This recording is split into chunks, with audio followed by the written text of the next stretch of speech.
გიდასწორებს რომ ნამდვილად ჩემი დაცვითი ამ ორი თვის განმავლობაში, როდესაც იგი ემალებოდა სამართალდამცავებს და მოახერხა სასამართლოდან გაქცევა, იგი მართლაც დაუჯახდა, შექმნა ოჯახი ერთ-ერთ ეკლესიაში, რომელსაც რა თქმა უნდა არ დავასახელებ, ჯვარი დაეწერა და ფაქტიურად მან აისრულა ის ოცნება, რომელიც ბავშვობიდან ჰქონდა. შესაძლებელია მის დაოჯახება მიმოქმედოს სასამართლოზე და თქვა ანუ რას გულისხმობთ? შესაძლებელია, ანუ იმ კუთხით არათუ ნეგატიურად, არამედ პოზიტიურად, რომ ადამიანს ცდელობა აქვს, რომ იცხოვროს სრულფასოვნად და დაუბრუნდეს სრულფასოვნ ცხოვრებას, ეს რა თქმა უნდა ყოველ მიზეზის გარეშე ეს პოზიტიურად უნდა აისახოს ეს ყოველივე. ადვოკატმაც მითხრა რომ ჯვარი დაიწერესო, მაგრამ მე ეგეთ ქორწინებას არ ვემხრობი, ასე რომ ვთქვათ.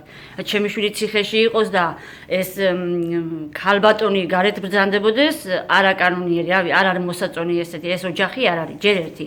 მე კიდე მაგ ბავშვს საბუთები არ ქონდა და კანონიერი ქორწინება ნიშნავს ოფიციალურ ქორწინებას ქორწინების სახლით და ხელის მოწერით. მე ასე ვიმაჩნია და ეს არის კანონიერი საერთოდ ღვთის თვალში.